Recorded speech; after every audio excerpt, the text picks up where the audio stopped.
राजस्थान की सियासत में हलचलें एकदम से तेज हो गई हैं। एक तरफ तो सचिन पायलट और गहलोत गुट का जो विवाद था वो थमता हुआ नजर आ रहा है, वहीं दूसरी ओर अगर आप देखेंगे तो हनुमान बेनीवाल अभी फुल ऑन टशन में चल रहे हैं।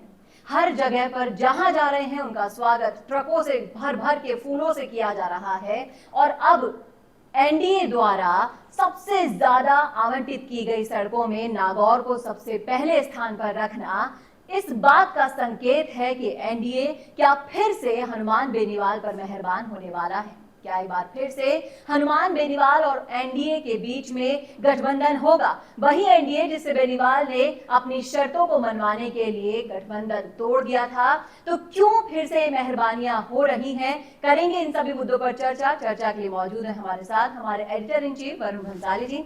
सर, आपका बहुत बहुत स्वागत है स्टूडियो में।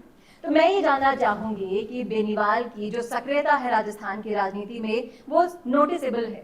हर जगह जहां पर वो जा रहे हैं, रैलियां करने के लिए जा रहे हैं, इतना स्वागत उनका बम्पर तरीके से किया जा रहा है। आए दिन सोशल मीडिया पर वीडियोस वायरल होते रहते हैं।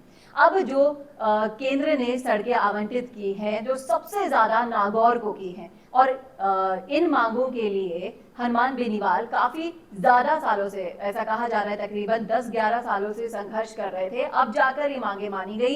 तो क्या लगता है आपको कि एनडीए की जो मेहरबानी हुई है बेनीवाल पर वो किस ओर इशारा कर रही है? देखिए, बहुत सारे समीकरण हैं, हमको इसके लिए बहुत सारे समीकरण समझना पड़ेगा और समझने के लिए सबसे पहले अमित शाह और नरेंद्र मोदी जी की रणनीति को समझना पड़ेगा। कांग्रेस के बहुत सारे काम अभी तक नहीं हुए हैं, जैसे कि ईआरसीपी का मुद्दा सबसे बड़ा है जो कांग्रेस उठा रही थी। तो ऐसे में कुछ काम करने ज़रूरी थे जिससे कि पता चले कि भाजपा ने बहुत सारे काम कराए भी हैं। अब काम भी हो और राजनीतिक समीकरण भी ठीक रहे, अगर कहीं सीटें कम पड़ जाए तो कोई साथ देने वाला भी रहे।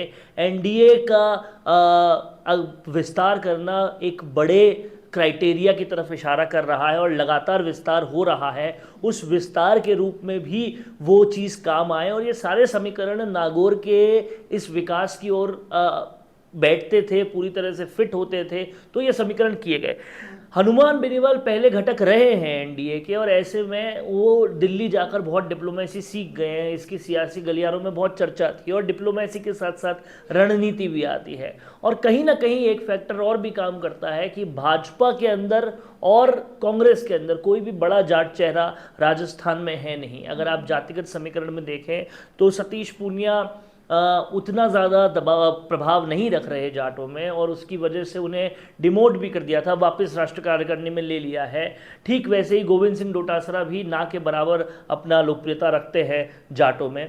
तो ऐसे में सबसे बड़ी कौम होने के बावजूद कोई लोकप्रिय नेता ना बीजेपी में है ना कांग्रेस में, और एक ही लोकप्रिय नेता है, वो है हनुमान बेनीवाल। इसलिए उनको साधे रखना बेहद ज़रूरी है, क्योंकि कहीं ना कहीं बहुत आप देखिए, अगर हनुमान बेनीवाल का प्रभाव इस पर्टिकुलर कौम में बहुत ज़बरदस्त है, किसानों में बहुत ज़बरदस्त है और ये जो क्षेत्र है उसमें बहुत ज़बरदस्त है। और पिछले उपचुनाव से बीजेपी ने ये भी नोटिस किया है कि वो जातिगत समीकरण तोड़कर भी दूसरे कैंडिडेट्स को ला रहे हैं। उदयलाल डांगी की जो परफॉर्मेंस थी वल्लभ नगर के उपचुनाव में, वो बहुत ही ज़बरदस्त थी। और जिस तरीके से बगावती तेवर तेज़ होंगे और बहुत सारी बगावत करने वाले लोग आरएलपी का दामन थामेंगे, जिससे आरएलपी के जीतने की संभावना कई सीटों पे बन सकती है और इसलिए उनका साथ की ज़रूरत पड़ सकती है। इस फ्यूचरिस्टिक सोच को रखते हुए भी ये समीकरण साधा गया है। कहीं ना कहीं चुनाव से पहले, चुनाव के नतीजों के बाद क्या होगा ये सोचना और ये सटीक सोचने की फोरकास्ट करना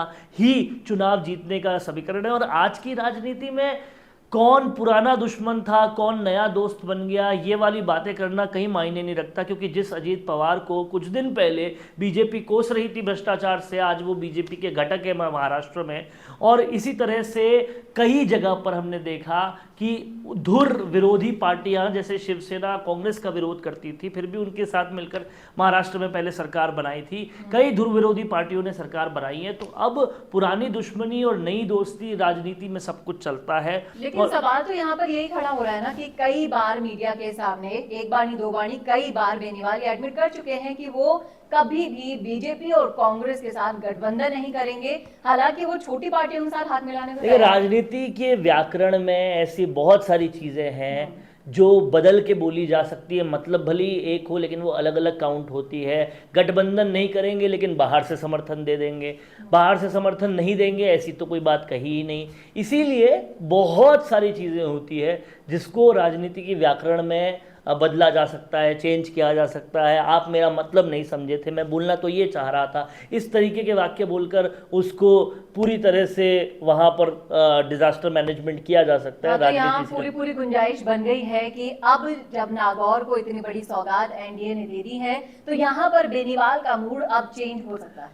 बेनीवाल का मूड चेंज हो ना हो, लेकिन आप खुद सोचिए कि आने वाले फ्यूचर को देखते हुए अगर भाजपा मान लीजिए 100 सीटों से कुछ कम पे रह जाती है या 101 सीटों पे आ जाती है, तो सरकार में आने के लिए, मजबूत करने के लिए, घटक बनाने के लिए हनुमान बेनीवाल के पक्ष में भी यही रहेगा कि वो भाजपा को समर्थन दे दें ताकि वो अपने लोगों का काम भी आसानी से कर पाएं, खुद भी सरकार में अच्छी पोजीशन ले लें। तो ये सारी चीज़ें होगी। और बीजेपी की दृष्टि से देखें तो अगर कहीं पर कुछ सीटें कमतर पड़ जाती है तो कांग्रेस तो समर्थन देगी नहीं, माकपा से समर्थन ले नहीं सकते, आम आदमी पार्टी से समर्थन लेंगे नहीं, तो बचा कौन? बचा कुल मिला के निर्दलीय और हनुमान बेनीवाल। और हनुमान बेनीवाल के साथ बहुत आइडियोलॉजी मैच करती है बीजेपी की। अगर वो वसुंधरा का साथ नहीं देते और वसुंधरा का साथ दे भी देते हैं तो वो बाहर से समर्थन राजस्थान में देकर और फिर दिल्ली में अपना समर्थन तेज कर सकते हैं। इस तरह की बहुत सारी कवायदें हो सकती है। और यहाँ पर मतलब साफ है कि राजस्थान की राजनीति को भी ध्यान में रखकर, आने वाले चुनावों को ध्यान में रखकर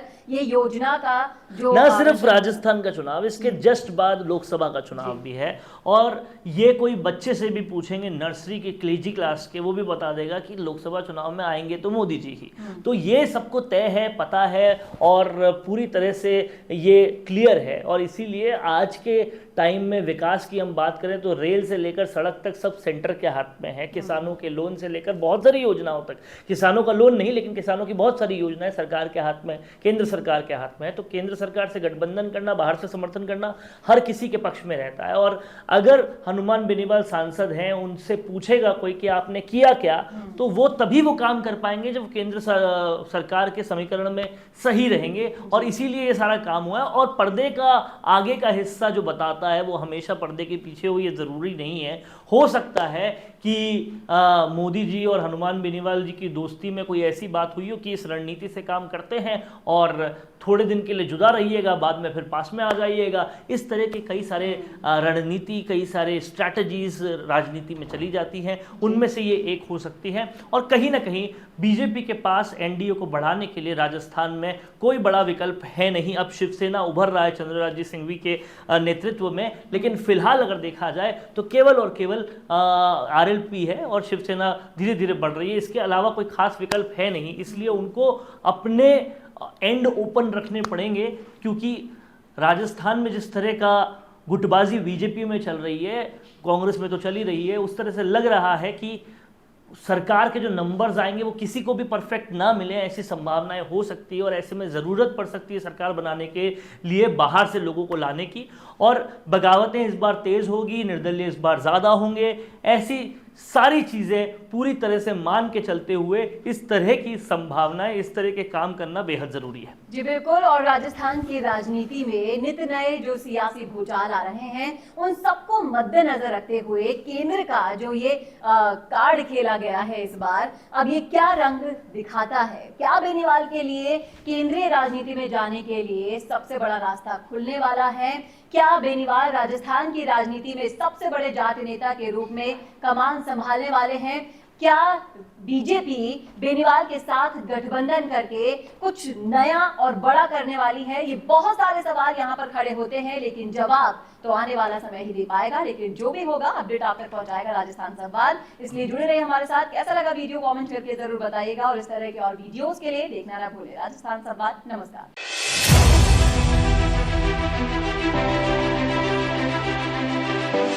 बात चाहे आपके इवेंट्स की, कवरेज की हो,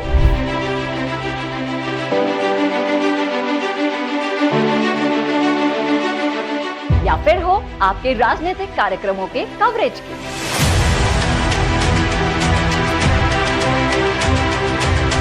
बात चाहे हो आपके बिजनेस की अद्भुत शूटिंग और रिपोर्टिंग करके उसे राजस्थान के करोड़ों लोगों तक दिखाने की।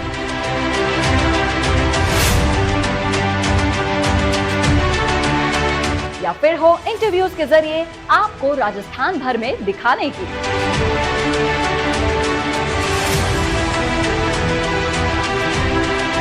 या फिर अपने विज्ञापनों को हर खबर के बाद सबसे किफायती दामों में दिखाने की।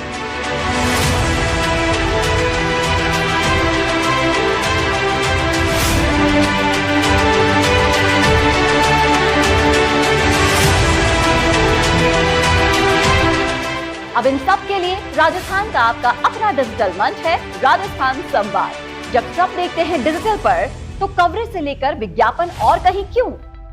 कॉन्टैक्ट कीजिए 9549700549 पर। किफायती काम, असरदार अंजाम, सिर्फ राजस्थान संवाद का याद रखिए ना।